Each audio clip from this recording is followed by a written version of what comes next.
Sejam todos bem-vindos, Uberaba em Destaque, estamos entrando ao vivo, pegamos o Franco de surpresa aí com o convite de ontem para hoje, ele gentilmente nos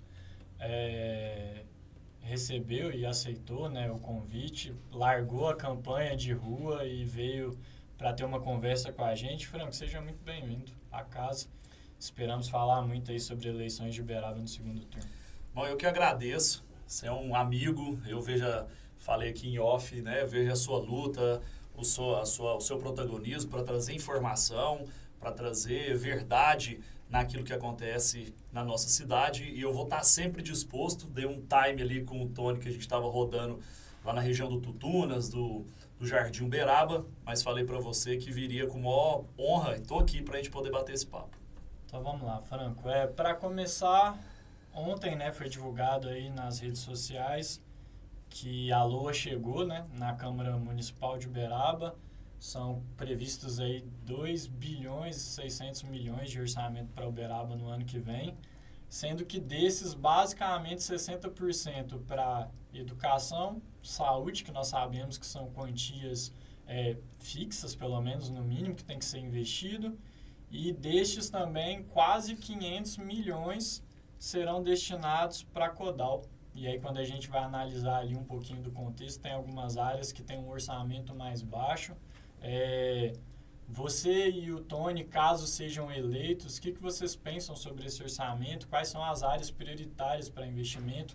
Você vem acompanhando o que a prefeitura vem ou não investindo? Concorda ou não concorda? Como é que é? Bom, foi feito o protocolo da peça orçamentária, né, que é a Lei Orçamentária Anual, conhecida como LOA. É uma peça complexa porque ela está aí prevendo o orçamento do município do ano que vem. Então, não é algo que a gente consegue assim, destrinchar de um dia para o outro, porque são vários arquivos. Recebi hoje para analisar. Vi na internet a manifestação de um vereador afirmando a diminuição de recursos para o ano que vem na área da educação. Vou checar essa informação, porque se isso for verdade, na minha opinião, é um contrassenso, né? Nós estamos vivendo aí uma situação delicada hoje com o atual governo na educação. A saúde, naturalmente, é o pior momento que a gente está vivendo, é um gargalo imenso, então carece de investimentos. E a Codal é o que a gente já imaginava, né? Não só a Codal, mas como outras áreas da prefeitura, esse governo que foi mestre em fazer empréstimo. Então, é o governo do cartão de crédito. Por que eu estou dizendo isso? Porque eu sempre falo por onde eu ando e as pessoas às vezes não entendem o contexto da divisão dos nossos impostos. Uhum. De cada R$ 100 que a gente arrecada no município, mais de 60 vai para o governo federal. Mais de 20 vai para o governo do estado e menos de 20 fica aqui no município. Ou seja, a gente quase arrecada um boi e fica com um bife. E esse bife já bastante comprometido com algumas obrigações fixas, né? Então, quando a gente percebe um governo que trouxe quase nada de recurso do estado e do governo federal, por quê? Porque não tem trânsito político, porque não tem cacuete ali, né? Não conhece os caminhos, acaba vivendo com esse pequeno valor que fica no município e para tentar fazer alguma coisa, passa o cartão de crédito para poder pagar essa dívida no futuro. Então não é essa forma que eu e o Tony queremos trabalhar. É óbvio que quando você tem saúde financeira, você fazer um empréstimo ou outro por uma situação ou outra, ok. Mas quando eu vejo que tem hoje um governo que a gente vive, né, na administração municipal, que não tem protagonismo, não tem inserção na busca efetiva dos nossos impostos no governo estadual e no governo federal, faz com que a gente fique muito para trás. Exemplo, vou dar. Hoje só tem dinheiro para construir 4 creches porque eu, enquanto deputado federal, mandei. Então, quando a gente vê algumas propagandas maliciosas ou tentando subestimar a inteligência do eleitor, quando o atual governo fala que entregou, que fez tantas creches, eu desafio a me falar uma que foi o governo municipal da atual administração que tenha arrumado a área, buscado dinheiro no governo federal, licitado a obra e feito a obra. Não tem nenhuma. Era justamente sobre isso que eu queria falar com você, né? Todos sabem, você foi deputado federal pela nossa cidade, né? Durante o seu mandato federal, qual o montante de recursos destinados a Uberaba? existem emendas que estão paradas, que você destinou, quais e para quais finalidades, e na sua opinião estão paradas por quais motivos? Boa, pergunta importante. São quase 100 milhões de reais que nós trouxemos para Uberaba, que isso virou para a população pagadora de impostos. Na verdade, o dinheiro que eu trouxe foi dinheiro do pagador de imposto, que eu, lá em Brasília, falei, esse pedaço aqui é do Uberaba, vamos voltar para a nossa população. Quando eu entrei em 2019, o exemplo aí das creches que eu estava falando, tinha 2.000 vagas de educação infantil que precisavam ser atendidas. Ou seja, 2.000 crianças... Existia um déficit. Um déficit de 2.000 vagas. E eu analisei isso. Na primeira oportunidade que eu tive, eu garanti dinheiro para o início de 4 creches e 2 ampliações de creches que já existiam. Uhum. Então, no governo anterior, ainda no governo do Paulo Piau, nós demos andamento na creche do Alfredo Freire e na creche do Girassóis 4. Começou lá o processo de documentação para licitação. Então, quando a atual administração assume, ela já tem 2 creches que eu mandei em andamento do governo anterior e 2 para fazer e 2 ampliações para fazer. Isso com dinheiro em caixa. Isso com dinheiro garantido no FNDE, que é ligado ao MEC, para... eu consegui praticamente 50% à época do valor da obra. Entendi. Porque depois o FNDE, depois você já está com 50% feito, é mais fácil a evolução da obra, eles vão pagando as medições. Então é algo assim, muito tranquilo. Tem gente que começa a obra com 10%, 5%. Eu já, na hora, eu coloquei praticamente 50% nas novas e coloquei 250 mil em cada creche. No Tia Betinha, que é lá no Morumbi, e no Maria Eduarda Farnese, que é no Nova Era. A atual administração recebe 2 já em andamento. Depois de 2 anos de mandato, foi licitar a do Rio de Janeiro, que já foi entregue. E a do Anatê, meu amigo, com dinheiro garantido, com documentação pronta, com termo de compromisso gerado, até hoje não licitou. Ou seja, quase 4 anos de mandato com dinheiro garantido para o início da obra, até hoje não licitou. As 2 ampliações, a mesma coisa. Então, quando a gente faz a tese, a crítica, a reflexão da comunidade para o governo, e eu nunca falei da pessoa, da gestora, né, da mandatária, né, do CPF, a gente está em eleição, nós estamos discutindo o governo. Sim. E na nossa opinião, na minha e do Tony, o governo vai muito mal. Porque eu não consigo, para quem fala que o governo é isso, que o governo é aquilo, que é um governo acolhedor, como é que você deixa as mães do Anatê sem creche durante 4 anos com dinheiro garantido? Eu não vejo, né, uma forma de entender isso. Agora, nós conseguimos recursos para todos os hospitais. Se não fosse o nosso trabalho, o Hospital da Criança, a Beneficência Portuguesa estaria numa situação muito difícil. Inclusive o Beneficência Portuguesa, eu vou ir lá gravar semana que vem, está fazendo uma obra lá. Nós vamos conseguir aumentar aproximadamente 30 leitos. O Hospital Beneficência Portuguesa passará de um hospital de pequeno porte para um hospital de médio porte. E nessa área que vai desocupar, que vai subir para a área nova, já está tudo programado para fazer uma UTI. Com todo equipamento, vai fazer a UTI, aí a gente vai ajudar a habilitar a UTI do hospital. Então, assim, tem muita coisa para acontecer. A saúde, né, casa da diálise, você pega lá o Eliangote. Poxa, o Eliangote, vou falar, Eliangote, você falou de demora. Eliangote, Beneficência Portuguesa, Hospital da Criança. Todos passaram aí mais de 6 meses com dinheiro em caixa para receber da prefeitura. Isso eu queria só emendar a pergunta, porque você já está falando sobre o tema. Educação e saúde são áreas que receberam recursos do orçamento na gestão Elisa acima da média. Mas mesmo assim, os números de avaliação, né, pioraram. Por quê? Acredito que é planejamento, né? Planejamento, equipe preparada. Como é que você pega hoje Uberaba, que dos 853 municípios do estado de Minas Gerais, pelo índice do Previne Brasil, que mede a qualidade da nossa atenção básica na saúde, nós estamos lá na casa dos quase número 800, de 853. Nós estamos no final da fila. O que está acontecendo? A maior economia do estado. Pois é, e nós estamos lá atrás. E isso tudo, a qualidade da educação, quando falta professor regente, quando não tem professor de apoio, quando os números tentam ser maquiados, quando os alunos são aprovados para não tomarem bomba, que na nossa época já tinha, né? Era uma coisa mais corriqueira. Hoje, no sistema municipal, não estão dando bomba porque isso impacta o IDEB, né? E o IDEB, que saiu agora a nota, nós voltamos ao patamar de 2013. Sim. Né? Então, quando o Previne Brasil fica lá, a gente nas últimas posições do Estado, além de ser péssimo para o usuário do Sistema Único de Saúde, é horrível para o município, porque perde dinheiro. E vem acontecendo muitas denúncias nesse setor da educação, nesse negócio que você está falando do empurrar o aluno para frente, de pessoas, né, que a escolarização está tão atrasada, que estão chegando em anos avançados, mal sem saber ler, sem fazer as 4 operações básicas. Então é assustador, porque é como se a gente estivesse fazendo uma educação para inglês ver, né? Não é essa a intenção. Você né? vai acabando criando aqueles analfabetos funcionais, né? Você vai passando de ano, mas eu visitei algumas escolas, e aí eu quero agradecer todos que nos receberam em algumas escolas, né? Que a gente teve a oportunidade de visitar, mas eu vou te falar uma outra coisa que está acontecendo. O assédio nesses professores, sobretudo por conta da gestora, né, dos responsáveis lá, comissionados da prefeitura na área da educação, é assustador. Professores com medo, inclusive, de conversar comigo e com o Tony. Professores dizendo, né, desses alunos que não estão evoluindo e aí não há o que fazer.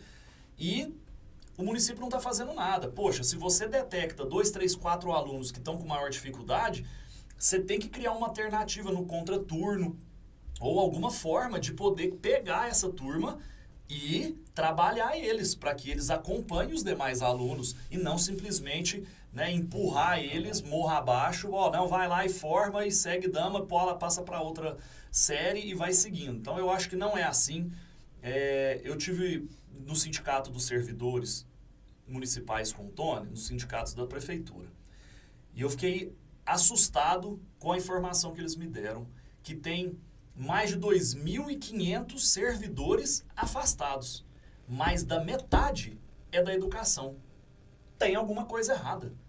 Como é que você não cuida da saúde mental, da saúde emocional desses nossos mestres que cuidam e formam os nossos jovens, as nossas crianças? Eu estive em Belo Horizonte, estudando na UFMG, eu tive a oportunidade de fazer estágio dentro da Secretaria de Planejamento e a gente foi para dentro da Perícia Médica do Estado. E era assustador ver a realidade dos professores, que muitos deles com atestados psiquiátricos justamente por causa dessa falta de estrutura. Mas só para a gente terminar aquele raciocínio que a gente fez, Uberaba hoje não tem deputado estadual e nem federal. Né? Você sabe disso, você estava na disputa de 2022, eu mesmo dava como certa a vitória da sua campanha, até por tudo que foi feito em Uberaba. Quanto que isso representa de perda, não só de protagonismo político para a nossa cidade, mas como de investimento mesmo, de dinheiro. Quanto isso representa? Né? Porque a gente já está há 2 anos sem representante nas 2 esferas, e ainda vai ficar mais 2 anos. E é um desafio para vocês ou para o prefeito que vai gerir o município. Essa aí é uma perda assim, incalculável, e os reflexos vão começar, já estão acontecendo. Eu fico vendo, né, quem teve voto aqui, quem a própria prefeita ajudou. Eu não vi nenhuma ajuda para Uberaba. Ficar agora vindo fazer campanha depois de 2 anos. E quem está tendo que fazer esse papel na teoria são os vereadores, né? Que estão tendo que correr atrás de pedir em Brasília, pedir na Assembleia Legislativa em Belo Horizonte, para que deputados que não são daqui parem para recebê-los e escutar as nossas demandas. Né? E quando a gente não tem quem é daqui, a gente entende, você tem os deputados de Araguari, os deputados de Uberlândia, os deputados de Ituiutaba, os deputados de Patrocínio, de Patos de Minas, eles vão puxar para o lado deles, assim como eu sempre puxei para cá. Até porque Uberaba é uma cidade polo, ela atende toda a nossa região, então quando Uberaba perdeu seus deputados, como as outras cidades menores. Você pega lá Veríssimo, Delta, Conquista, Conceição, Campo Florido, Pirajuba, Planura. É muito difícil ter um deputado que saia dali e vença as eleições. Então, os deputados dessa cidade são os de Uberaba. Quando Uberaba perde, toda essa região nossa fica afetada. Agora, você teve um governo municipal que trabalhou para a gente de fora. Trabalhou contra os deputados viáveis da nossa cidade. Então, é uma coisa da gente pensar. Porque agora o vereador vai, é lógico que ele consegue, vai um deputado ajuda e tal, só que não é o volume que a gente fazia enquanto deputado. É quase uma gota d'água na frigideira quente. É rápido, você resolveu ali, mandou 100 mil, mandou 200 e tal. Quando eu mandei esse recurso para a educação, era assim, 5 milhões e meio. Eu mandei para o Hospital Eliangote, 16 milhões. Até porque a sua visão era priorizar Uberaba e toda essa região. Que acaba de indiretamente sendo atendido, né? Tinha os problemas. Por exemplo, você falou de verba parada. Tem mais de 2 anos que tem quase 1.200.000 para o esporte. Tá lá na conta da prefeitura, rendendo. Que é para fazer um monte de ação. Lógico que esse dinheiro, como são várias ações, demoraria um pouco mais do que o repasse, por exemplo, para um hospital, só para alguém ver a gente aqui e não ficar depois chiando, né? Demoraria mais, mas não precisava demorar 2 anos. 2 anos e tanto. A gente vai entrar na pauta do esporte. Eu vou querer entrar com você num assunto muito importante, porque a gente passou pela maior crise hídrica da nossa história, né? A gente está aí há quase 7 meses sem chuva. E aí, né, o governo conseguiu a aprovação na atual legislatura do empréstimo, né, para a transposição do Rio Grande. Aí eu quero saber, né, a sua opinião. Era necessário o empréstimo? Em caso de vitória da chapa sua, Franco e Tony, vocês vão manter o projeto?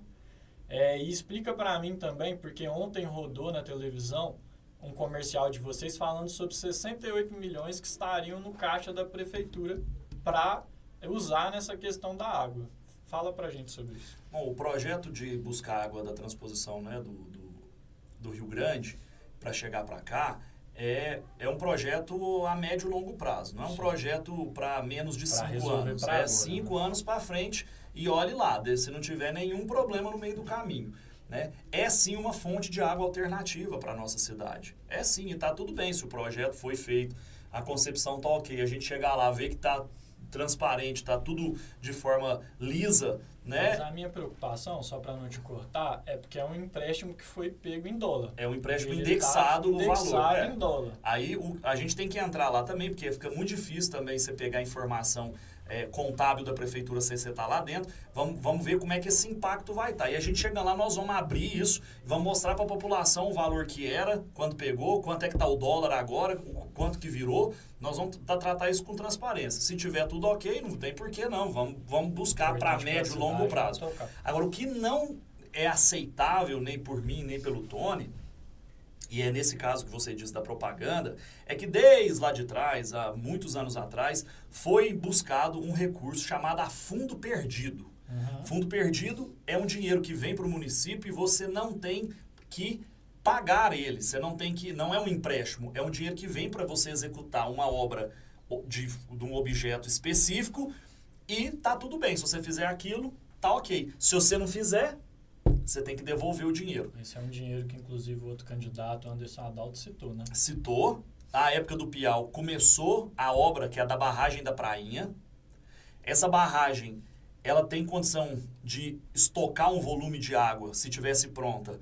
Segundo as informações de técnicos que me passaram, cerca de 2, 3 meses ficaria essa barragem, daria conta, e poderia ter outras barragens ao longo do curso do rio. Ia fornecer água para Uberaba durante 2, 3 meses. De estiagem, isso. É essa a informação dos técnicos. O que aconteceu e que aí acredito que existe uma série de desculpas hoje, principalmente na propaganda da nossa adversária. Fica falando, teve tantas inconsistências, a barragem podia romper. Como é que a barragem pode romper se ela nem foi feita? Né? Então, assim, é para justificar. Esses dias para trás foi até falar que eu e o Tony não fizemos nada pela água de Uberaba. Poxa, eu falei, né? Tive que fazer uma resposta dizendo, isso não é papel do Poder Legislativo, nós somos deputados. Agora, ela com esse dinheiro, parte desse dinheiro foi usado. E hoje, pelo que eles passam lá na Codal, tem 40 e poucos milhões desse recurso a fundo perdido que não foi usado. Que poderia ter sido finalizada a obra da barragem da Prainha para dar o fôlego que a gente precisa agora. E quando ela fala também, furamos 3 poços. Ela fala só 3 poços. Porque ela não tem coragem de falar que são 3 poços profundos. Porque não é verdade. Porque poços profundos, poços artesianos. Completamente diferente. Porque para captar no aquífero tem que ser profundo. Profundo, só que tem um. Ela fez um. Ela fala que fez 3. Para enganar a população. Ó, presta atenção, fiz 3 poços. Ela fez 2 poços artesianos lá no rumo da Univerde, poço raso, que é para atender a região lá da Univerde, e fez 1 poço profundo. Então, se vocês entrassem hoje no governo, ganhar a eleição, 2025, tem que resolver o que o Franco e o Tony vão fazer de cara. Tem que resolver o projeto da barragem da Prainha, porque tem dinheiro garantido. Se não resolver, em março do ano que vem tem que devolver, Na visão segundo de vocês, as informações. Esse é um projeto imediato. Esse é isso, mano. Como é que vão perder dinheiro? E com um negócio que já começou? Vamos acabar. Vai ajudar? Vai. Vai resolver os problemas tudo? Não. Mas a gente tem que fazer para aproveitar a época da chuva, para estocar aquela água, que caso a gente venha ter uma estiagem, a gente pode trazer aquela água e não ficar faltando. Porque a água aumentou o preço e está faltando na torneira da população. E eles estão quase quebrando a Codal agora, que agora estão mandando dinheiro por conta do empréstimo. Mas fechou agora deficitário quase 90 milhões. É isso que eu ia comentar. Né? Não sei se eu acompanhei os dados certo. Na época do empréstimo, houve uma discussão gigante, vereadores falando que a própria Codal tinha caixa para poder executar, porque estava sobrando dinheiro no orçamento. E aí a gente que é da mídia, a gente não tem acesso aos dados, mas a gente foi pego de surpresa com uma notícia de que a Codal estava com 90 milhões de déficit. Isso é verdade? O processo você está acompanhando? Foi o que foi noticiado, né? Teve uma consultoria técnica e contábil que levantou esses números, apontou aí quase 90 milhões deficitários. E quando você conversa com pessoas, servidores sérios lá de carreira, pessoas do bem que conhecem lá da estrutura da Codal, sempre mostrou que a Codal tinha uma capacidade de investimento programada muito grande. Agora, além de pegar o dinheiro para fazer o empréstimo, para fazer a captação do Rio Grande, ainda teve, salvo melhor juízo, um empréstimo de mais de 120 milhões para a Codal. Então, assim, é por isso que eu estou falando. O asfalto, cartão de crédito, Codal, cartão de crédito, pracinhas que estão fazendo aí em época eleitoreira, aí, só fazendo obra eleitoreira, umas pracinhas, pegou mais empréstimo no BDMG. É isso que eu ia te perguntar, porque né, nós que somos da mídia, às vezes a gente não tem todas essas informações. O projeto do asfalto novo, essa verba vem de onde? É municipal, é estadual, é federal? Não tem um centavo do governo do estado nem do governo federal. É tudo dinheiro nosso. Desse pouquinho que a gente tem, tá virando asfalto. E diga-se de passagem. Então, na verdade, vem de dentro do orçamento destinado para a Codal. Pelo que me passaram, tem uma... Não, é da prefeitura. Tem uma parte que é recurso próprio e mais de 60 milhões, pelo que eu entendi, do empréstimo para o asfalto. Então, assim, mais um cartão de crédito. E tem que ressaltar aqui para quem está nos acompanhando. Cadê a manifestação da turma da prefeitura sobre a empresa que pegaram lá dela 21 notas entendidas, né, ou suspeitas de ser nota fria do CAP, que é o produto base do nosso asfalto. 21 notas que estão sendo investigadas pela Polícia Civil. Cadê o resultado disso? Porque 21 notas são 21 caminhões que depositaram esse produto que é suspeito na sua qualidade, na sua origem, e que fica falando aí, o asfalto bom, o asfalto grosso. O asfalto, se for comprovado, e está muito perto disso acontecer, que foi uma fonte duvidosa que chegou esse asfalto, que devia ter rastreabilidade, devia estar decotada lá os impostos e não estava. Então tem uma série de problemas. Tinha lá nas notas falando que foi pago 100 e tantos mil em espécie. Quem que usa pagamento em espécie num valor desse hoje? Então as suspeitas são imensas. Só que o governo fica tentando se esconder da verdade porque fala, somos um governo muito sério. Então apura e pega. Não, a empresa continua fazendo o serviço. E se for 21 caminhões com suspeita da qualidade do produto, não tem que se falar que vai durar tanto tempo, porque você não sabe nem de onde veio, talvez é um produto totalmente desqualificado da qualidade. Então, assim, tem muita coisa para ser apurada e pode ser problema grande para a prefeitura em relação a essa questão do asfalto que está sendo investigado pela Polícia Civil. Vamos voltar para um dos problemas que a gente teve, agora na teoria está solucionado, que foi a demora da obra da UPA do Mirante, né? A UPA do Mirante sofreu com a questão das chuvas, teve o seu teto, né, rompido, e a gente ficou com a UPA do Mirante cerca de 1 ano fechado, né? Segundo o governo, porque entendeu-se que seria necessário fazer uma reforma maior e aí teve a licitação e a demora. O que interessa é que ficou um ano fechado.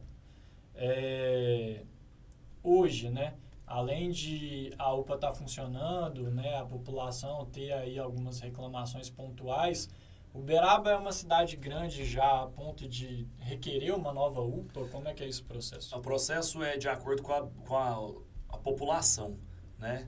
Então, nas informações que eu peguei lá junto ao Ministério da Saúde, a gente não tem um porte ainda para uma terceira, uma UPA mesmo, né? Uhum. Então, o que eu avalio e tenho falado muito com o Tony é que nós temos como desafogar as UPAs para que ela possa atender. Primeiro que eu acho um absurdo ficar um ano para reformar uma UPA, assim, para mim é algo que jamais deixaríamos ficar nessa situação. É um descaso com quem precisa da saúde pública. Improvisaram lá perto do cemitério, inclusive desmontaram o CEND, que era o centro centro especializado de diabético e hipertensão, foi criado no governo Piau, e eu que equipei o CEND. Tiraram o CEND de lá, colocaram não sei aonde, um trabalho maravilhoso que era feito pelos profissionais, os médicos que abraçaram essa situação e que infelizmente não estão mais hoje por conta da situação que trataram, mas então a gente não deixaria esse tempo. As UPAs precisam ser desafogadas de atenção, muita coisa que chega lá de atenção primária. Uhum. As nossas UBSs têm que funcionar. Mas tem que funcionar o governo inteiro. Não adianta chegar 6 meses para a eleição, falar que vai passar as unidades para até as 22 horas, não. Tem que ter profissional para atender. E a gente precisa ampliar essa rede de atenção básica. Por exemplo, depois da BR, na região da Hamid Mawad, tem uma área muito grande da prefeitura. A minha intenção é lá, junto com o Tony, fazer uma unidade lá, na Hamid, uma unidade de atenção básica. Por quê? Fácil acesso, num lugar onde tem muita gente, porque você vai desafogando. Às vezes a pessoa vai lá e não precisa descer. Carangola, lá no Orlando Rodrigues da Cunha, reativar o centro médico do bairro Abadio, nosso maior bairro. Sim, ali. Se você desafoga dentro do bairro, você evita chegar a atendimento de atenção primária lá nas UPAs, que tem que fortalecer o atendimento de média e alta... E as pessoas começaram a pegar um costume de problemas básicos, de atenção básica, correr para a UPA. Porque elas perderam a referência do posto médico. Exatamente. Eles já sabem e falam assim, não, lá não vai ter.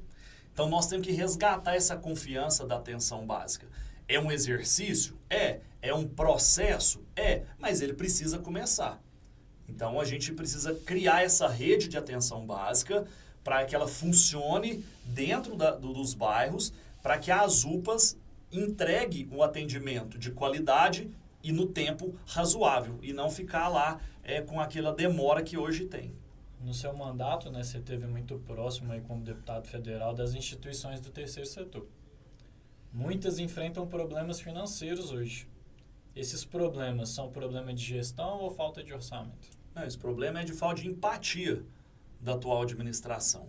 Até porque eu fui o deputado, eu acredito que na história, que mais ajudou o terceiro setor e pelejei para ajudar sempre todos que me pediram. Lembrando que a prefeitura nunca me fez um pedido para ajudar em nada durante os meus 2 anos de mandato com a atual administração. Nunca me pediu uma caixa de algodão para uma unidade de saúde. Nada, zero. Nunca. Aí eu falei, vou ajudar o terceiro setor.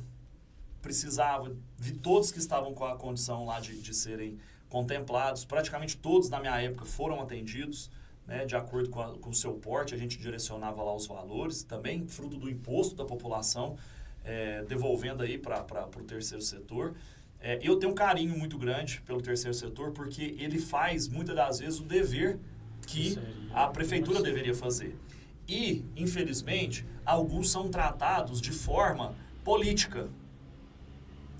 Tem algumas instituições que têm ligação comigo que são maltratadas, muito que me parece, e da própria gestão, parece assim, é porque eles são ligados ao Franco. Eles gostam do Franco, o Franco tem, ele atua lá naquela área, tem simpatia, sendo que não precisaria ser assim. Então, a gente quer fazer uma gestão próxima desse terceiro setor. A filantropia é algo que está na veia do povo de Uberaba, um povo benevolente, que cuida do próximo, e eu quero poder estar muito perto dessas instituições, para que elas tenham condições de receber recursos, de ter suporte porque a maioria vive ali do seu voluntariado e nós precisamos dar as mãos para elas e não persegui-las. E me incomodou porque o terceiro setor sempre tem que ser um parceiro, né? A gente certeza. sabe que o município não consegue fazer tudo e o terceiro setor em cada, né, área que atua consegue fazer também, né? Só que ele precisa da ajuda do município, né? Precisa de doações, precisa que tenha um empenho ali também de parceria. E eu ouvi de algumas instituições de que, tipo, de última hora eles tinham que viajar para cumprir compromissos deles e eles não tinham um ônibus disponibilizado, que é uma coisa básica para o tamanho das instituições. Franco, centro da cidade. Na minha opinião, desculpa se alguns não concordam, o nosso centro da cidade está morto, né? Para que já fui, né? Você e o Tony, caso sejam eleitos, pretendem fazer o que para poder voltar a trazer para o centro da cidade o protagonismo que ele já teve um dia? Olha, a revitalização do centro, ele passa por uma série de situações. O que eu ando muito aqui no centro, converso muito com as pessoas e vi muito no noticiário reuniões para a revitalização do centro na atual administração. E o que me ficou parecendo foi que faziam barulho, aí marcava uma reunião. Só que essa reunião servia para marcar outra reunião. E nessa outra reunião você marcava outra reunião. Porque toda hora falava, o projeto está pronto. O projeto está pronto. Vai agora. Não, agora é outro projeto. O projeto está pronto, está pronto. E não aconteceu nada. Agora vem de novo na propaganda política buscar, né, a promessa, fazer a promessa pro próximo, para tentar ganhar a eleição, né? Então, assim, tem que conversar, da nossa parte, no diálogo que nós vamos fazer. Se já tiver algo consensual com a maioria, a gente tem que fazer uma revitalização mesmo do centro, trazer algumas novidades para poder ver se mobiliza a ocupação de mais lojas que estão fechadas, casas que possam ser reformadas e tudo mais. A solução ali seria realmente popular o centro, trazer a população de volta para o centro, para que aí esse comércio seja reativado, porque a demanda é o que reativa, né? Aí o Tony fala muito isso, a gente estudar, inclusive fomentando a própria iniciativa privada, né? Consultando quem trabalha com esse tipo de construção, que pode ser considerada uma construção mais popular, mais acessível, porque não adianta revitalizar e não ter consumidor, né? Então a gente quer fazer esse trabalho, essa trança para trazer a melhoria no ambiente e naturalmente também fomentar a chegada, né, o repovoamento do centro. Né? A gente sabe que as cidades que vão crescendo e essa situação, ainda mais Uberaba, né, que tem o centro com as avenidas mais curtas, né, por conta da sua concepção, então ficou mais difícil mesmo, né, o pessoal acabou mudando para os bairros novos e algumas avenidas viraram grandes potências, né, se você vai na Hamid Mawad, que lá na Hamid, quem não lembra, era uma avenida mais curta, a ilha era muito grande por conta do linhão, da linha de transmissão. Eu, enquanto vereador, tinha um comitê lá comunitário, um gabinete comunitário. Eu consegui autorização na CEMIG para poder encurtar a ilha e na época o Piau fez o compromisso de fazer o asfalto. Ali virou uma potência. A Prudente já Hamid virou, o Desterro e outras avenidas estão se tornando. Por quê? Porque as áreas de expansão da cidade já são áreas que vão sendo programadas de forma... na questão urbana, né? Você vai às avenidas mais largas, você já pensa ali em fazer os estacionamentos de forma devida, fazer ali a ciclofaixa para poder também trazer essa questão da mobilidade urbana. Então, assim, as áreas novas você consegue. O desafio é reinventar o centro para trazer as pessoas e a gente ter um centro que não fique morto depois aí do expediente. A gente sabe que cidades, né, que vão se desenvolvendo, natural que elas tenham os seus centros regionais, né, de consumo, de comércio. Mas o nosso centro, além de ser muito importante para a gente, né, porque tem toda uma questão histórica, tem muito a ver também com a questão do nosso turismo. Né? O turista, quando vier para a nossa cidade, é natural que ele passe pelo nosso centro. E do jeito que ele está, é muito complicado. Eu queria entrar numa questão com você, que essa é um pouco sensível para mim, que é a questão do idoso na nossa cidade. Né? A UAI ficou 4 anos fechada. As instituições de longa permanência da nossa cidade atualmente não têm vaga de internação mais. E Uberaba não tem as famosas casas-dia que tem em outras cidades da região. Os senhores, caso eleito, existem projetos para essa área, para atender essa população? Olha, a gente tem que entender que a população está envelhecendo. E quando você tem um governo que não enxerga a curto, médio e longo prazo que a nossa população ela vai envelhecer e o poder público tem os seus deveres com essa população, acontece o que aconteceu. A UAI só ficou pronta agora, próximo da eleição. Passaram um batom lá para não falar que estava fechada. Porque eu fui lá mostrar que estava há muito tempo fechada, outros candidatos foram lá mostrar que estava há muito tempo fechada. Então, tipo assim, faz logo aí que nós temos que entregar toque de caixa véspera de eleição. Não é assim que a gente quer fazer, né? Se você pensar, o Tony, tem uma lei do Tony que talvez poucas cidades no Brasil tenha, que aqui em Uberaba, a partir de 60 anos, o ônibus é gratuito. Uhum. A maioria das cidades, 65. Então, olha a visão do Tony com a melhor idade. Quem tem 60 anos aqui em Uberaba, anda de ônibus gratuitamente. Já tem esse direito. A maioria das cidades, 65. Então, o Tony conseguiu isso lá atrás. Olha a visão dele há muitos anos atrás. A UAI precisa ter o cuidado, ele fala muito desse espaço de convivência, que ele faz uma analogia como se fosse uma creche para os idosos, né? Então, um ambiente que o idoso poderia passar um tempo no período da tarde, né? Para onde ocupar seu tempo, fazer algum exercício, fazer alguma atividade que ele, né, goste de fazer, que tenha facilidade. Vamos olhar com muito carinho a questão dos nossos idosos. Temos encontrado muitos idosos na rua e entendendo que essa pirâmide, né, de etária, né, que a expectativa de vida tem aumentado. Ou seja, nós vamos ter mais pessoas idosas e nós temos que preparar. Uma sugestão, inclusive, do Tony é ter uma unidade de saúde geriátrica. Especializada. Por quê? Ó, minha avó Terezinha tem 91 anos. A minha outra avó, Bernadette, tem 96. E fui ali agora, lá no seu Horácio, lá no Tutunas, 92. Esses idosos que precisam de um atendimento, se forem para a UPA, vão ficar lá na fila esperando. E vão passar com o clínico geral. Aí que é o negócio.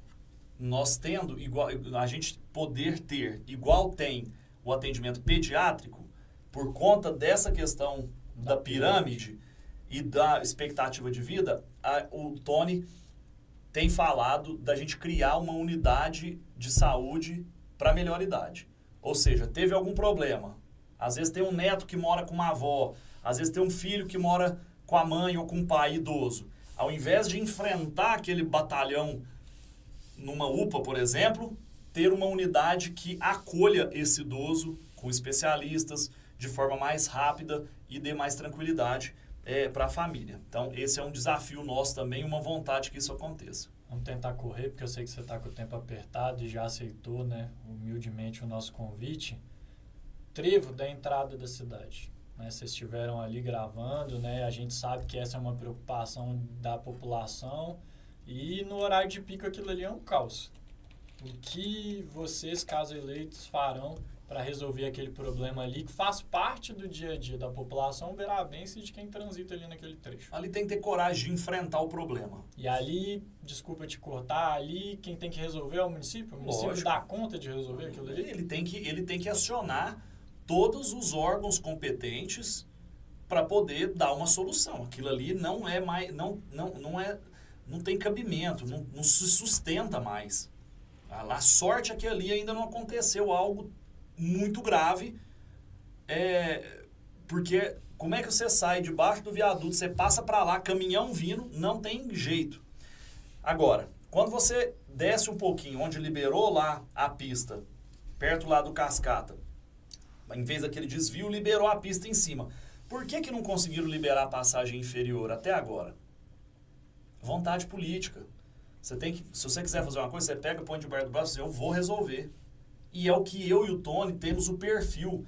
é pulso firme para resolver o que é bom para a cidade. Se você libera aquele ponto lá, específico, eu acredito que uns 30% do fluxo lá do entroncamento vem para cá. Você já desafoga, resolve? Não. Porque ali é um projeto um pouco mais complexo, porque ali é obra de arte, né? É desvio.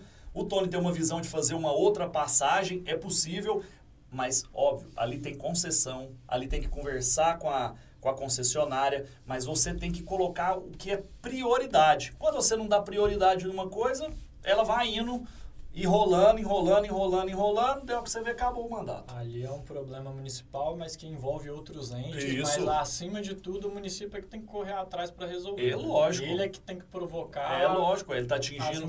Quem está na frente da prefeitura preocupa com o seu povo. E o povo nosso está sofrendo ali. E nós não vamos aceitar o nosso povo sofrer. Nós vamos cuidar do nosso povo. A diferença é essa. Até porque a cidade desenvolveu muito para aquela região. A tendência é piorar. E eu não vou longe, não. Aquele sinaleiro ali da Tunico dos Santos, que vem ali dos condomínios dos Damas, tem um condomínio novo lá que foi entregue agora, o Jardins. Tem um outro para baixo. Tem um outro que vai construir do lado de cá. Ali vem caminhão lá do distrito. Aquilo ali também não vai sustentar. São coisas. E aí, para pegar o gancho, a própria João 23, a Marta Xerém ali, perdão, tá virando um caos aquele trânsito, né? Porque é um trânsito que ela já não tem um espaçamento bom, né, para trânsito de veículos, né? Quase não tem duas mãos nas faixas para ir de volta. E além disso, ainda os cruzamentos são extremamente movimentados, né? O que preocupa muito porque tá dentro da cidade também. Agora sim, você fala, nossa, tem coisa que não dá para construir em 4 anos. Mas beleza, pode ser que não dê para construir em 4 anos. Mas se você começar a construir, ele vai sendo construído o tempo que for, dependendo do quanto você começar. O importante é você ter projeto viável e você tiver onde buscar recurso para fazer, parcerias para fazer, quem que dá as responsabilidades de quem quer que seja para fazer a sua parte. Porque senão fica aí, ó, o que você tem lá no entroncamento hoje? O que a prefeitura tem para oferecer? Nada. Nós vamos fazer. Mas por que não fez? Cadê uma reunião? É a mesma coisa quando perdemos a Heineken, né? Perdemos sem brigar. Liguei para a prefeita, liguei para o secretário, nada. Eles não me deram um retorno, falaram simplesmente, tá tudo bem, vai dar tudo certo. E lá deu certo, só que em passos. Né? Então, assim, não juntou os deputados, não juntou as lideranças nossas que estavam nos governos estadual e federal, não chamou a Câmara de Vereadores, não mobilizou. Uma coisa é você perder sem fazer nada, outra coisa é você perder lutando. Né? Eu me lembro muito bem quando o vereador, o Piau, chamou, a gente estava quase perdendo a questão da Mosaic, lá do escritório da Mosaic, e chamou todo mundo, vereador, independente de partido, nós precisamos defender Uberaba. Juntou todo mundo, juntou os secretários da área, juntou o prefeito, juntou os deputados, firmou, tá lá, na Univerde. Senão a gente perderia. Então, assim, a gente precisa acabar a eleição, tem que descer do caminhão, porque parece que grande parte da turma aí não desceu até hoje e já estão querendo, né, a reeleição sem fazer quase nada para a cidade. Vamos tocar aí para poder te liberar. Complexo do Gás, é uma realidade ou era conversa de campanha? Cara, eu acho que é algo que está sendo muito estimulado pelo governo federal e é uma vocação aí também do governo do estado para que a gente possa ter uma transição energética, buscar... O Brasil é uma das potências para fazer essa transição. E novas fontes, né, de fontes renováveis. Tanto é que eu, quando estava na Codenge, que é a Companhia de Desenvolvimento Econômico do Estado, existe uma empresa que é ligada são especialistas em fazer unidades termoelétricas movidas a gás, né? Então não é poluente, nada, na verdade é a transição energética, já enxergando o potencial do gás chegar aqui. Eles compraram uma área no DI3, que a gente articulou junto à companhia, e eles compraram essa área vislumbrando a construção de uma unidade termoelétrica com a chegada do gás, né? Então, assim, eles compraram, eles não ganharam a área. Comprou. Quem compra, acredita. Sim, né? Eles estão pagando, todo mês tem uma parcela. Então, um investimento muito alto. Esse investimento só da usina termoelétrica é 2,2 bilhões à época quando eles compraram já há alguns meses. Então, assim, o potencial de chegada do gás aqui é grande, né? E o que a gente puder fazer para desenvolver a cidade, nós vamos fazer. Garantimos lá também, enquanto na Codenge, uma base de distribuição de combustíveis, que a prefeitura estava perdendo, porque não conseguiu, do lado da Osbra, que é o oleoduto São Paulo-Brasília, que passa lá dentro do DI, eles não doaram uma área para um investidor, que é ligado ao setor de combustíveis. O cara tentou outra área, eles não conseguiram, aí eu tive que arrumar uma área lá na Codenge e conseguir ajudar esse empresário a ter uma base de distribuição. Uberaba, você pega lá, você vem lá de Paulínia, Ribeirão Preto, Uberaba, Uberlândia e entra lá para cima, entra para o Goiás. Todos esses pontos que eu falei têm base de distribuição, só Uberaba que não tinha. Nós estávamos perdendo porque a prefeitura não ajudou o empresário. Olha isso, o empresário estava desanimado. Achei essa área no DI3 para ele. Era assim, no limite da condição dele fazer, porque quanto mais longe do bico do oleoduto, mais caro ficava para ele fazer o investimento, mas ele falou, eu vou fazer porque vocês me ajudaram, né? E teve participação do ex-secretário de Desenvolvimento Econômico, Zé Renato Gomes, né? Nessa conversa com esse empresário, e tá lá já, mexendo na área, nós vamos ter a nossa base de distribuição, porque hoje o nosso combustível, pouco ou quase nada vem dali, vem de Uberlândia e de Ribeirão Preto. E outra coisa, combustível é um dos maiores pagadores de ICMS. Então, nós estamos falando de imposto, nós estamos falando de arrecadação, de migração de arrecadação, por exemplo, de Uberlândia aqui para cá. Né? E agora, né, para encerrar essa questão, nós temos o potencial de fazer uma revolução, posso dizer revolução, assim, grande mesmo, né? Um potencial gigante no DI3, porque a Codenge, que antigamente era a Codemig, era gestora dos distritos industriais dos municípios. Uhum. Uberaba ainda tinha uma grande área do Distrito 3 ligada à Codemig, que está lá com a Codenge. Tinha lá mais de 4 milhões de metros quadrados. Uhum. Grande parte Margiana, Filomena, Cartafina e uma grande parte ali perto da linha de ferro. Essa área foi municipalizada.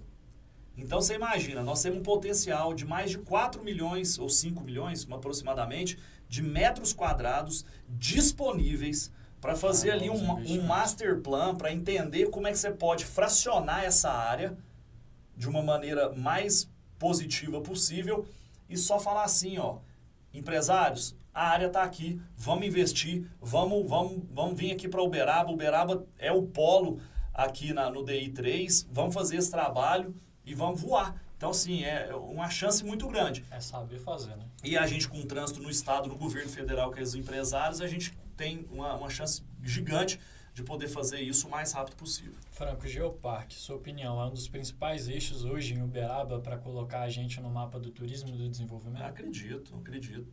Acho que o Geoparque, né, às vezes, muitas conquistas que acontecem nos governos, e esse tem sido campeão, em muitas vezes desmerecer o que foi feito para trás. O Geoparque começou há muitos anos atrás, o governo do Piau teve um papel fundamental nos 8 anos que esteve lá, né? Esse governo teve uma cota parte de participação, tá tudo certo. O problema não pode falar que é eu que fiz, eu que resolvi. Não é meu, né? Não é meu, é da cidade, é projeto da cidade, né? Não é projeto de governo. Então, eu lamento quando existe na administração pública essa tentativa de se apropriar do que dos outros, né? De não reconhecer o trabalho, né, de quem realmente fez. Né? Amanhã, se a gente ganhar a eleição, tiver alguma coisa da atual administração que foi dela mesmo, nós vamos reconhecer. Nós não temos que bater pavão, né, ou mentir ou omitir para a população, como ela faz. Né? Pega as creches que eu mandei, eu que fiz, eu que estou entregando, eu que não sei o quê. As casas do Girassóis 490 casas. Precisava de quê? Dinheiro. Eu arrumei os 9 milhões do governo federal, mandei. Resolveu.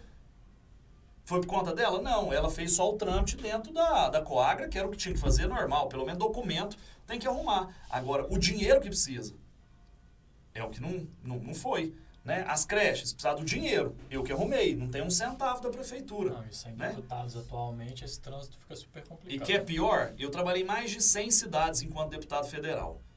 A única cidade que devolveu dinheiro para o governo, por não usar o dinheiro, ou não querer usar, ou fazer birra para usar, foi a Secretaria de Agricultura de Uberaba, que devolveu R$100 mil para o Tesouro, porque eu mandei para comprar implemento, fertilizante, adubo para os pequenos produtores da agricultura familiar, R$100 mil na época. Vamos supor que R$100 mil ia dar 100 sacos de adubo. Fertilizante lá. Aí veio a pandemia, estava no meio da pandemia, aumentou os valores. Aí passou um pouquinho, fez outra cotação, aí diminuiu um pouquinho mais. Vamos supor que era 100 que eu mandei, a prefeitura tinha que pôr mais 100. Ela não pôs. Ela preferiu devolver o dinheiro pro pequeno, que era para ajudar o pequeno produtor. Ela não teve a capacidade de ir lá no ministério, que tem inclusive um correligionário da prefeita lá, que estava no Ministério da Agricultura, e falar, muda o objeto para mim, em vez de 100, vamos comprar 70 para dar o dinheiro. Entendi. Mas a gente não vai devolver. A contrapartida da prefeitura Mas não que veio. preferiram devolver. E eu falo para quem é pequeno produtor, para quem conhece pequeno produtor, para quem defende a agricultura familiar como eu, como que a gente aceita a única cidade, e era maior que eu trabalhava, até cidade, eu trabalhava em cidade de 3 mil, 4 mil habitantes para cima. Uberaba era maior, que a minha é onde eu baseei, né? A maioria do trabalho. Nenhuma cidade, independente do tamanho, devolveu o dinheiro. Uberaba ainda tem essa para ficar no currículo da atual administração. Devolve dinheiro. Já não tem dinheiro, quando tem, não tem capacidade de executar. Triste Vamos demais. tocar. Franco, esporte, né, tem sido uma das grandes reclamações, inclusive de vereadores, né, que estavam na Câmara, de que os investimentos dessa atual gestão são baixos, né, que o orçamento destinado para o esporte é baixo. Tony e Franco, caso sejam eleitos, vão ser parceiros do esporte, vão investir mais nessa área? Qual que é a visão de vocês sobre ela? Olha, historicamente, a cota parte do orçamento, pode olhar, você deve estar com a peça orçamentária aí, você vai ver qual que é a posição de todas as secretarias que a Secretaria de Esporte, a FUNEL, se enquadra, né? Ela é um orçamento baixo mesmo, alguns presidentes que passaram lá, né, fizeram milagre. Então, a questão de orçamento é uma. A busca de recursos com deputados é outra. Vou dar um exemplo. A gente tem sabe quase, que o recurso não precisa vir só do município. Tem né? quase 1.200.000, eu te falei, lá garantido há mais de 2 anos, para fazer um vestiário lá no terrão do Jardim Uberaba, para reformar a quadra lá no Jardim Uberaba, em cima da Igreja Santa Beatriz, para fazer um poço artesiano lá no E aí, para que a população entenda, tá parado por quê? É falta de vontade política ou porque tecnicamente não se tocou os projetos? Porque eu entendo que poderia ter um fluxo um pouco mais rápido, porque tinha que fazer projeto.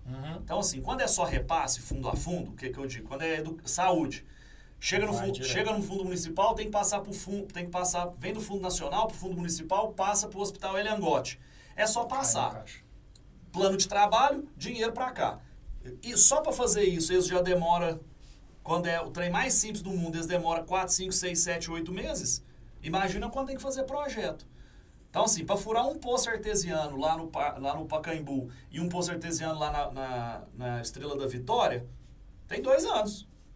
Então, assim, mas Franco, você tem que fazer o vestiário lá no terrão, tem que fazer projeto, tem que passar na secretaria e tal. Não, eu falei, esse aqui pode demorar um pouquinho mais, mas furar um poço artesiano, pôr uma tela não sei aonde, fazer isso, fazer aquilo, não precisa demorar desse tanto. Né? E aí o dinheiro fica lá, quase 1.200.000 para o esporte. Então, comprova o nosso compromisso com o esporte, né, que a gente tem, só que nós vamos ter mais responsabilidade e agilidade para executar esse recurso. Eu não sei se vocês têm essa visão, mas o que a gente tem reparado, porque a gente faz muita matéria de rua, né, a página está um pouco parada, mas a gente fez muita matéria de rua, é que a FUNEL é sim uma grande instituição e tem tentado fazer o seu serviço, né, da melhor forma possível, mas ela tem estado pouco presente nos bairros. As pessoas é que tem que se deslocar até a estrutura da FUNEL para poder praticar esportes.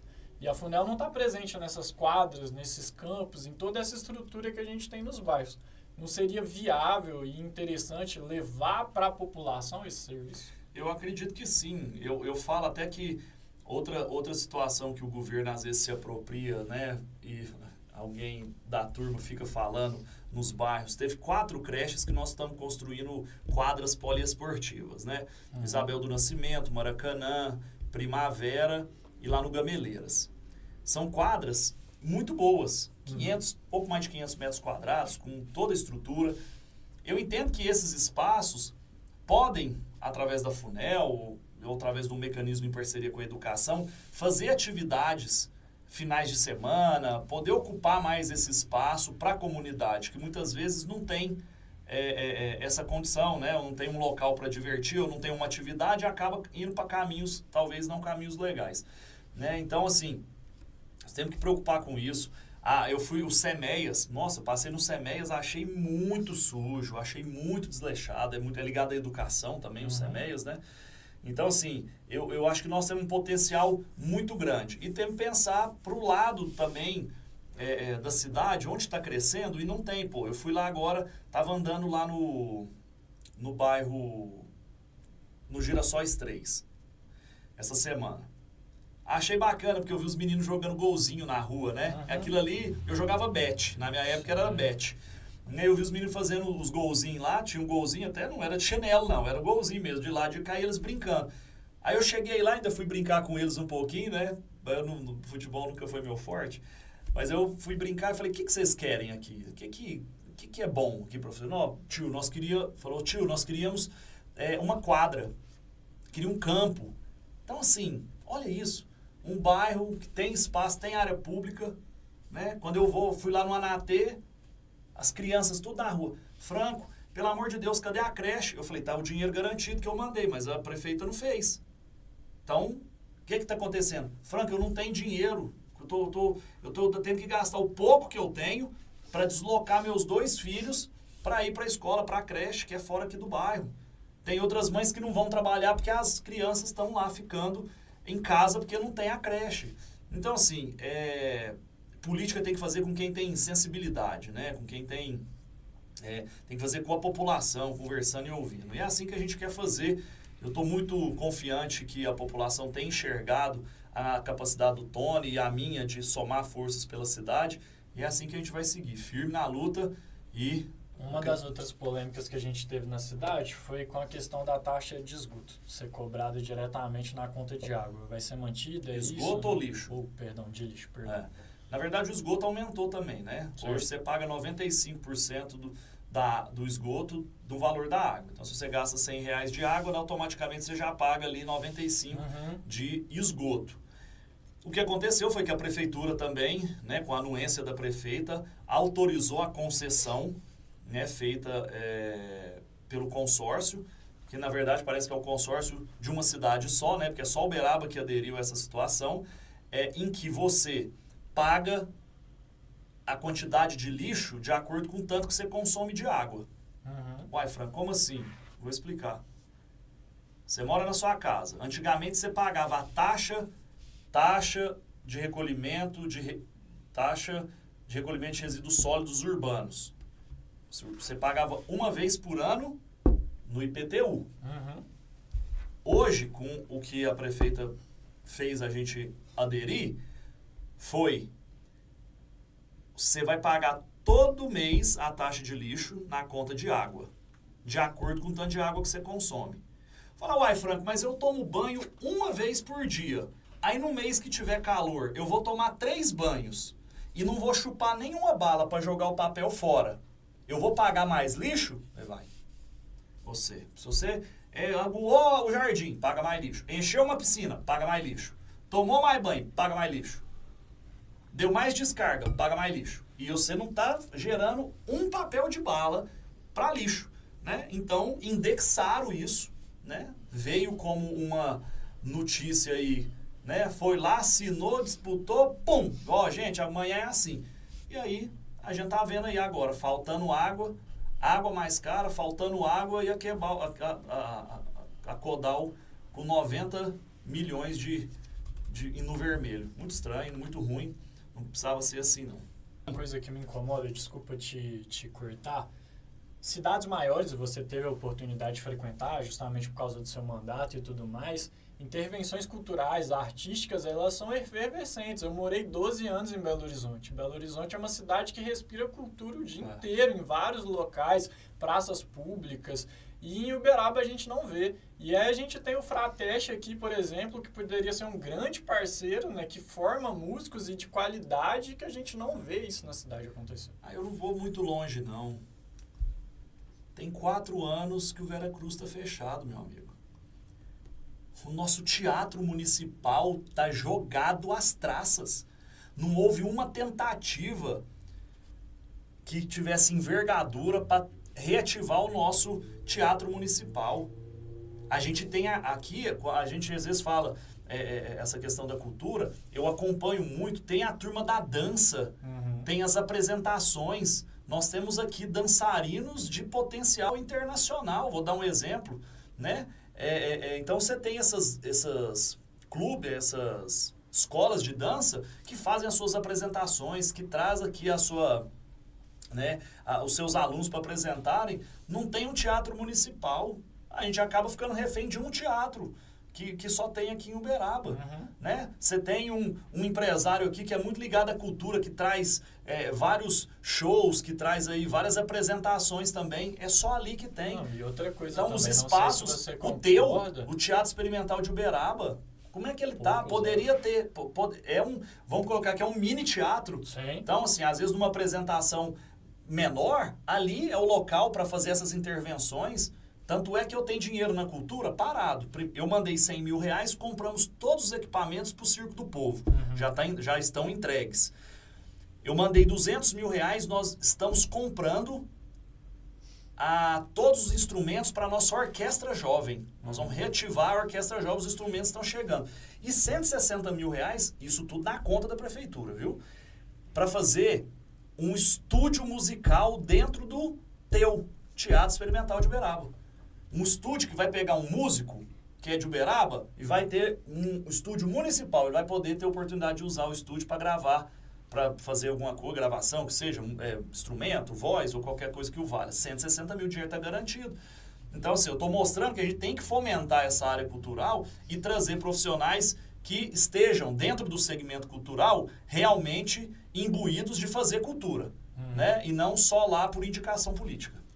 Para a gente daqui a pouco já partir para o final, que seria a parte eleitoral, e eu te liberar, que eu sei que você tem vários compromissos, a gente tem recebido aí, né, de estudantes e trabalhadores noturnos reclamações relacionadas ao horário do transporte público, que para alguns bairros funciona até meia-noite e para alguns nem isso funciona. Alunos que saem da Universidade Federal, cursos noturnos têm tido muito problema com isso. A gente consegue, de alguma forma, resolver trabalhando com a empresa de transporte público para poder ajudar essas pessoas? Olha, isso aí é um trabalho que tem que fazer um exercício com a empresa, porque a empresa, ela faz essas medições, né? Eu não seria leviano de falar, nós vamos pôr ônibus até 2 horas da manhã, porque não tem almoço grátis, né? Então, assim, o ônibus que vai mais vazio, o que vai mais cheio vai pagar. Então, isso vai ser diluído na tarifa, né? Essa é a lei do mercado que regula. Então, mas eu tenho recebido não só de trabalhadores, assim, de alunos, mas também recebido de vários estabelecimentos comerciais, às vezes bares, restaurantes, que às vezes já tá difícil às vezes arrumar um funcionário. Quando arruma, mostra que, não, mas não tem ônibus para eu ir embora. Aí a pessoa não pega o serviço. Entendeu? Então, assim, precisamos tentar entender com a empresa como que a gente pode minimizar esse impacto de alguma forma. E aí, para fechar, Franco, para te liberar, que eu sei que você tem seus compromissos, relacionado à legislatura que vai acabar agora, né, da nossa Câmara, né? Você foi vereador, né, exerceu essa função. Essa legislatura, né, na sua opinião, cumpriu bem o seu papel, sim ou não? Por quê? E como é que vai trabalhar a Tony Franco, né, com a parceria, porque precisa existir uma parceria com o Poder Legislativo para que a cidade se desenvolva? Eu acho que, assim, eu sempre defendi, fui um vereador muito combativo, sempre tive as minhas posturas. Eu acredito que, como a gente sabe, né, os poderes são distintos, mas precisam ser harmônicos, né? Independentes, mas harmônicos. Essa é uma regra do Estado Democrático. Essa é uma regra. Agora, você não pode ser subserviente, né? Então, assim, eu quero, com o Tony, Deus vai nos abençoar para dar tudo certo, poder trabalhar com a Câmara sempre no diálogo, porque o vereador está ali no dia a dia de muitos bairros que às vezes a gente não está lá direto. Então você tem que ouvir e saber dialogar, mostrar, isso aqui faz sentido, vamos resolver, não vamos resolver. Agora, o que me surpreende é a atual administração que falou que não ia fazer tomar lá da cá, que não ia trocar apoio por cargo, é o que ela mais fez. Né? Então, se você for lá, nossa senhora, né? Tem lá, sai de um lugar, vai para dentro da prefeitura, sai do outro, vai para dentro. Cheio, ficou mais cheio. O caminhão tá lotado, isso aí é um discurso para quem não vê, quem só não enxerga quem não quer ver. Entendeu? Então, assim, falou que era quase um crime você ter interlocução com a Câmara e ter parceria com a Câmara. Foi só chegar...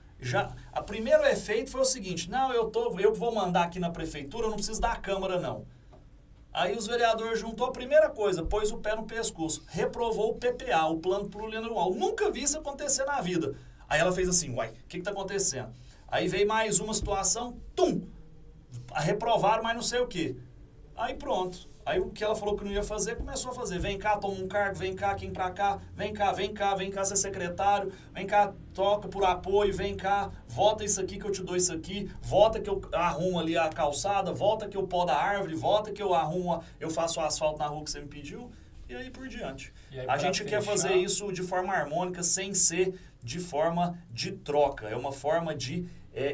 harmoniosa de interesse coletivo. Isso aí eu não vejo problema nenhum. E esse é o jogo da política natural, né? E aí, para fechar para a questão do cenário político, Uberaba tem 238 mil eleitores aptos a votar na urna. Desses, a gente teve uma abstenção de quase 35%, só compareceram 176 mil. Como convencer aqueles que se abstiveram a estar nas urnas para votar no segundo turno? E segundo, como conquistar os votos dos eleitores que no primeiro turno votaram nos outros candidatos? É possível reverter esse cenário? É possível. A gente fala que eleição, o segundo turno é uma outra eleição, né? Então, iguala tempo de televisão, fica uma campanha mais fácil de entender entre dois candidatos, né? Então, a gente tem agora mostrado para a população os nossos projetos e mostrado o que está sendo hoje, o que está acontecendo hoje na nossa cidade. Quem quer uma educação que não tem professor regente, que não tem professor de apoio, que sofre assédio constante, tem que ficar como é que está. Nós vamos fazer diferente. Quem quer uma saúde, que a atenção básica está um dos últimos lugares da atenção básica, está no último lugar do estado, não tem médico para atender. Eu fui lá na UPA ontem, a reclamação é constante, né? Que não consegue atender a população do jeito que precisa, que a fila eletrônica não anda, que as pessoas estão assim, precisando de exames básicos, não estão dando conta. Quem quiser que continue assim, não é com a gente. Nós vamos fazer diferente. Eu sei os caminhos, o Tony sabe. Nós temos trânsito do governo do estado, do governo federal. Esse ano, sem mandato, eu mandei mais de 4 milhões para a nossa saúde, sem mandato. Quem que trouxe mais com mandato? Cadê os que apoiaram e foi apoiado pela administração? Eu não vi. Então, se tiver, eu posso vir cá e fala, mas eu não vi, né? Então, assim, a gente quer fazer diferente. Eu não quero que nosso governo, asfalto seja a nossa grande obra. Eu não vou falar que canaleta é um projeto do nosso governo. Eu não vou inaugurar sinaleiro. Eu não vou inaugurar, com Tony, cadeira em bairro. Porque é isso que a gente viu acontecer. Eu não vou falar que o meu governo, que o nosso governo, junto com o Tony, vai basear a propaganda política em cima do trabalho dos outros, como ela faz em cima das creches que eu mandei. Então, quem quiser que Uberaba continue faltando água, que continue a água do jeito que está faltando, pagando o preço que está, vai acreditar nela. Quem quer um cenário, fazer um compromisso com a gente, uma aposta para mudar esse cenário, aí é comigo e com o Tony. Então, é só analisar como que está e o que a gente pode fazer. Eu acredito que Uberaba merece muito mais e nós sabemos o caminho, temos experiência política e estamos prontos para fazer um governo, para dar orgulho e resgatar a autoestima do nosso povo. E aí, para encerrar, fica à vontade para se despedir daqueles que nos acompanharam. Franco, obrigado mais uma vez. Valeu. Né, eu sei que você está na correria total. Pode deixar suas considerações finais aí para a audiência. Bom, obrigado. Obrigado aí pelas perguntas, pela oportunidade. Parabéns pelo trabalho. Vou estar sempre à disposição. Pretendo voltar aqui eleito, né, no início do ano que vem. Quem sabe aí já no mandato de vice-prefeito ao lado do Tony. para poder falar, né, dos projetos desses, tudo que eu falei, a gente pegar e pautar isso para mostrar, né, a evolução dessa caminhada nossa e dizer, nós estamos chegando agora no dia 27, é o momento da gente definir os próximos 4 anos da nossa cidade. Eu estou com muita energia para poder somar. O Tony, enquanto prefeito, tem experiência. Eu, vice-prefeito, fui vereador, fui deputado federal. Então, assim, são 2 caras muito experientes, né? O Tony já falou, Franco, nós vamos trabalhar junto. E a gente tem experiência, né? Não vai ser só uma pessoa trabalhando. Nós vamos fazer isso de forma conjunta. Eu queria, né, reforçar essa reflexão da população para que esteja ao nosso lado, para que possa somar forças com a gente no 15, no dia 27, e a gente dá um gás, literalmente, né, do que Uberaba precisa. A gente está muito confiante, precisamos somar forças, trazer aquelas pessoas que não votaram. Foram mais de 70 mil pessoas que não foram às urnas. Isso é um número extremamente alto. Então, você que não foi votar, vá às urnas, exerça o seu papel de cidadão. E aqueles que não votaram em nós, que no segundo turno nos dê esse voto de confiança. É isso, gente. Uberaba em destaque, esse é o exercício democrático, né? O candidato tirou um pouquinho do seu tempo para conversar com a cidade de Uberaba sobre as nossas demandas, sobre aquilo que é necessário construir. E fica aí o recado. Vamos para as urnas, vamos votar. Você é que tem que escolher, você que tem que decidir quem vai aí governar a nossa cidade nos próximos 4 anos. Franco, na sua caminhada com o Tony aí, a gente deseja que vocês façam um bom papel no exercício democrático eleitoral e que a cidade de Uberaba escolha aquilo que ela achar que é a melhor opção para os próximos 4 anos. Seja sempre bem-vindo à nossa casa. Muito obrigado e vamos sempre estar ao lado da verdade.